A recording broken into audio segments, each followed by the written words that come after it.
Hello students, welcome back. पिछली class में हमने केमिकल रिएक्शंस के बारे में पढ़ा था और हमने देखा था रिएक्शंस क्या होती हैं, केमिकल रिएक्शंस क्या होती हैं। हम पिछली क्लास में पढ़ चुके थे केमिकल रिएक्शन वो रिएक्शन होती है जिसमें नए सब्सटेंस बनते हैं और जो इरिवर्सिबल होता है रिएक्शन। ठीक है, और कुछ एग्जांपल्स भी हमने पढ़े थे। आज हम पढ़ेंगे कि केमिकल रिएक्शंस को रिप्रेजेंट कैसे किया जाता है, उसको इक्वेशन की फॉर्म में कैसे लिखा जाता है। तो सबसे पहले चीज़, जब हम रिएक्शंस लिखते हैं और केमिकल इक्वेशंस की फॉर्म में लिखते हैं तो उसको लिखा जाता है, जैसे हमने दो रिएक्टेंट लिए, ये जो दो चीज़ें हैं, ठीक है, ये हमने पार्टिसिपेट किया केमिकल रिएक्शन में, दो चीज़, तो ये हो गए रिएक्टेंट्स। रिएक्टेंट्स और जो इसके बाद दोनों रिएक्टेंट को मिलाने के बाद जो चीज़ बनेगी, मान लिया दो चीज़ बन गई दोबारा से, ठीक है, तो ये जो नई चीज़ बनी इनको बोलते हैं प्रोडक्ट। ठीक है, तो जो रिएक्टेंट्स होते हैं वो लेफ्ट हैंड साइड में होते हैं और प्रोडक्ट जो है वो राइट हैंड साइड में लिखेंगे। ठीक है, तो यहाँ पर हम देख सकते हैं कि ए और बी जब कंबाइन हुए तो उसने सी और डी बनाया जो कि प्रोडक्ट थे। ठीक है, तो यही केमिकल इक्वेशंस होती हैं। हम इन केमिकल रिएक्शंस को इस केमिकल इक्वेशन में रिप्रेजेंट करते हैं। ठीक है, अब हमारे पास एक एग्जांपल है जो आपकी एनसीईआरटी बुक का एग्जांपल है। मैग्नीशियम और ऑक्सीजन को जब कंबाइन किया गया, जब मैग्नीशियम को जलाया गया, जब मैग्नीशियम को जलाया गया, जलाने का मतलब है ऑक्सीजन के साथ रिएक्ट करना। ठीक है, तो मैग्नीशियम ऑक्साइड बन गया। ठीक है, जब मैग्नीशियम और ऑक्सीजन को जलाया तो मैग्नीशियम ऑक्साइड बन गया। ऐसे बहुत सारे आप एग्जांपल ले सकते हो। जैसे मैं एक छोटा और एग्जांपल दे के आपको दिखाता हूँ कि जैसे आपने कार्बन को जलाया तो कार्बन डाइऑक्साइड बन गया। ठीक है, ऐसी काफ़ी सारे आप एग्जांपल ले सकते हो अपने डेली लाइफ से उठा के। आप कोई भी रिएक्शंस जो आप परफॉर्म करें उसको केमिकल इक्वेशन की फॉर्म में लिख सकते हो। ठीक है, अच्छा, इसके बाद है कि हमने केमिकल इक्वेशंस तो सीख ली, तो केमिकल इक्वेशंस को बैलेंस करना भी ज़रूरी होता है। अब हम बैलेंस क्यों करते हैं केमिकल इक्वेशन को और कैसे करते हैं, तो वो हम अब इस स्लाइड में पढ़ेंगे। तो यहाँ पर ध्यान से देखो कि सबसे पहला क्वेश्चन है कि why to balance the equations. देखो, आप सभी ने प्रीवियस क्लासेस में law of conservation of mass जरूर पढ़ा होगा। तो law of conservation of mass क्या कहता है? Mass can neither be created nor destroyed in a chemical reaction. Mass ना तो कभी बनाया जा सकता है अपने आप से, ठीक है, और ना ही उसको इस दुनिया से नष्ट किया जा सकता है किसी भी केमिकल रिएक्शन में।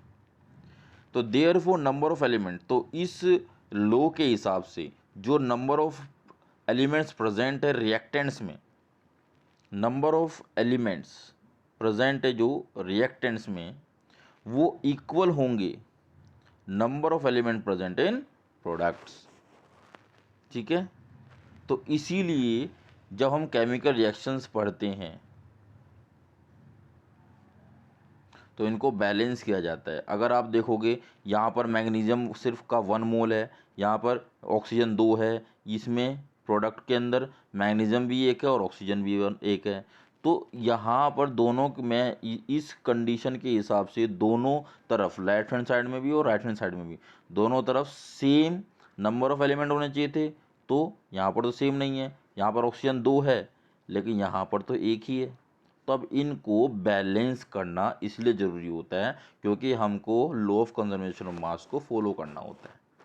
ठीक है, तो अब मैं आपको कुछ एग्जांपल्स लेके बैलेंस कैसे किया जाता है केमिकल इक्वेशन को ये समझाने की कोशिश करता हूँ। पहला एग्जांपल, मैग्नीशियम और ऑक्सीजन को जब रिएक्ट किया तो मैग्नीशियम ऑक्साइड बना। अब ये बैलेंस कैसे होगा?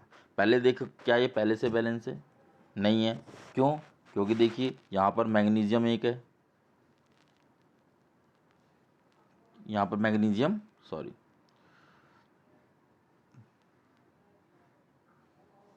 यहाँ मैग्नीशियम 1 है, तो इसको बैलेंस करेंगे।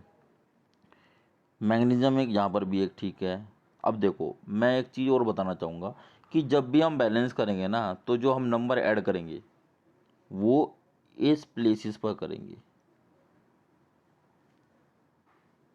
वो ये जो प्लेसेस मैंने आपको ये डब्बा बनाया, इनको हम बोलते हैं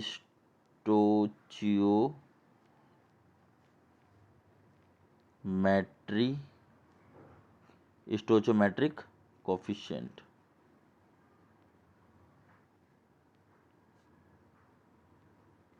ठीक है, तो यहाँ पर हम चीज़ों को ऐड करने वाले हैं ताकि हम इन नंबरों को इक्वल कर सकें, इनके एलिमेंट के नंबरों को। ठीक है, तो एक एक करके अब बैलेंस करना सीखेंगे। तो बैलेंस करने से पहले एक बार और मैं आपको दोहराता हूँ, स्टोचियोमेट्रिक कोफिशिएंट पर ही हम नंबरों को लिखेंगे। ठीक है, बराबर करने के लिए। हाँ, तो अब देखिए कि यहाँ पर मैग्नीशियम 1 है, यहाँ पर मैग्नीशियम 1 है, तो मैग्नीशियम तो इक्वल है, लेकिन यहाँ पर ऑक्सीजन 2 है, 2 ऑक्सीजन है, यहाँ पर तो 1 ही ऑक्सीजन है। तो हमें क्या करना पड़ेगा कि इसको भी 2 बनाने के लिए मैंने कहा था कि आगे ही लगाएंगे हमेशा, तो यहाँ पर 2 लगा देंगे। ठीक है, अब यहाँ से ऑक्सीजन तो 2 हो गया, लेकिन मैग्नीशियम डिस्टर्ब हो गया। मैग्नीशियम तो 1 था यहाँ पर 2 हो गया, तो हम क्या करेंगे, इस मैग्नीशियम को भी 2 बना देंगे। अब ये बैलेंस हो गया, तो ये बैलेंस इक्वेशन क्या बन गई, 2Mg plus O2 gives 2MgO।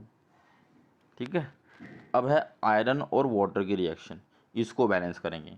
देखो आयरन आप ऐसे कर लो, लेफ्ट हैंड साइड में और राइट हैंड साइड में लिख लो कि लेफ्ट हैंड साइड में कौन कौन से एलिमेंट है, एक तो आयरन है, हाइड्रोजन है और ऑक्सीजन है।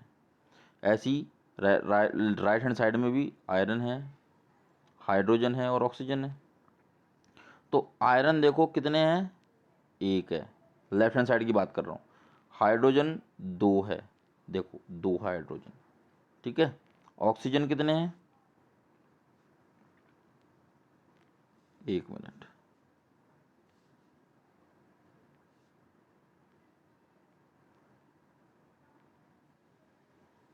हाँ तो ऑक्सीजन कितने हैं, ऑक्सीजन भी 1 है।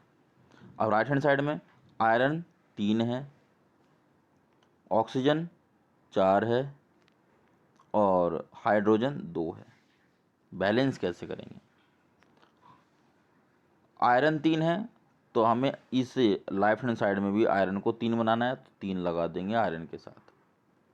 हाइड्रोजन दोनों तरफ 2 है, इसको छेड़ने की जरूरत नहीं है। ऑक्सीजन 4 है, देखो राइट हैंड साइड में 4 है ना, 4 है राइट हैंड साइड में, तो हमें लेफ्ट हैंड साइड में 4 बनाना है, तो क्या करेंगे, ऑक्सीजन को 4 से मल्टीप्लाई कर देंगे, मतलब यहाँ पर 4 से मल्टीप्लाई। जब हमने यहाँ पर 4 लगाया तो जो हाइड्रोजन है उसमें भी 4 ऐड हो गया, तो 4 दूना 8, तो 4 और 2 को मल्टीप्लाई करें तो हाइड्रोजन आ गया 8। तो यहाँ पर हाइड्रोजन तो 8 हो गया, तो यहाँ पर भी हमें 8 बनाने के लिए यहाँ पर हाइड्रोजन के आगे 4 लगाना पड़ेगा, तब जाके ये बैलेंस होगा। ठीक है, अब देखो लेफ्ट हैंड साइड और राइट हैंड साइड, आयरन दोनों में 3 हो गए, हाइड्रोजन दोनों में 8 हो गए, 4 लगाया इसमें, हाइड्रोजन दोनों में 8 हो गए और ऑक्सीजन दोनों में 4 हो गए, तो ये बैलेंस हो गया। ठीक है, चलो अब देखो यहाँ पर आपको कुछ क्वेश्चन देखने को मिलेंगे। पहला क्वेश्चन आपको देखने को मिलेगा कि why should a magnesium ribbon be clean before burning in air. हवा में जब हम मैग्नीशियम रिबन को जलाते हैं तो उसको रब करके साफ करना पड़ता है, क्लीन करना पड़ता है, क्यों। मैंने अपने स्टार्टिंग में आपको समझा दिया था कि किसी भी चीज़ को जलाते हैं तो जलाने के बाद वो नया कंपाउंड बनता है, मतलब केमिकल रिएक्शन होती है। लेकिन जब हम मैग्नीशियम रिबन की बात करते हैं तो मैग्नीशियम रिबन को जलाने से पहले उसको क्लीन किया जाता है, क्यों, क्योंकि मैग्नीशियम रिबन एक मेटल है और वो खुले में रहेगा तो उस पर डस्ट पार्टिकल हो सकते हैं और उस पर ऑक्सीजन की लेयर चढ़ी हो सकती है। क्योंकि मैं आपको बता रहा हूँ कि जो ज़्यादातर मेटल्स होते हैं वो कभी फ्री स्टेट में नहीं पाए जाते, वो आसपास खुले में किसी ना किसी चीज़ से रिएक्ट कर लेते हैं।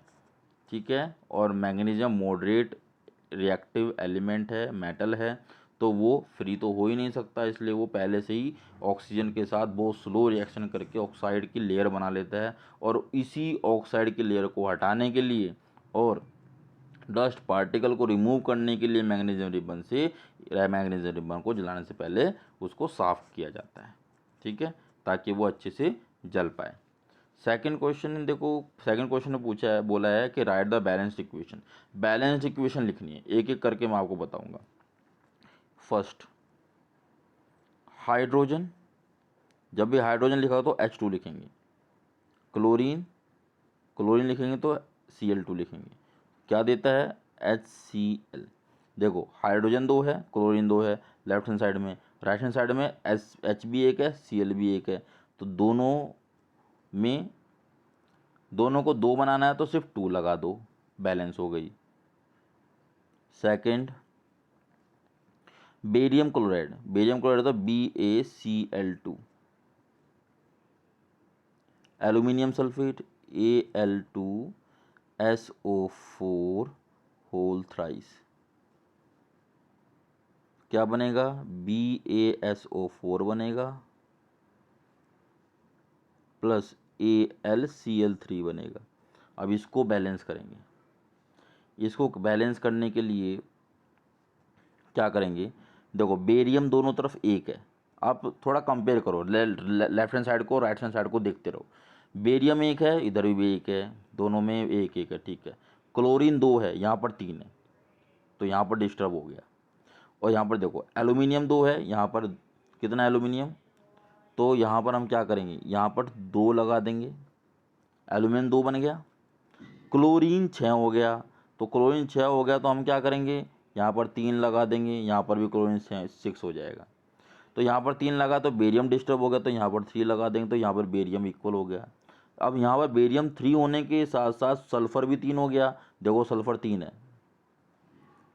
ठीक है। ऑक्सीजन 12 हो गया, देखो ऑक्सीजन 12 है, 4 3 12, ठीक है। तो ये आपका केमिकल इक्वेशन को बैलेंस करने का भी हो गया। अब थर्ड पार्ट भी कराता हूँ।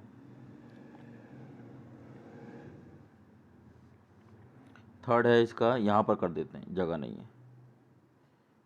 सोडियम Na होता है प्लस वाटर H2O होता है, गिव्स NaOH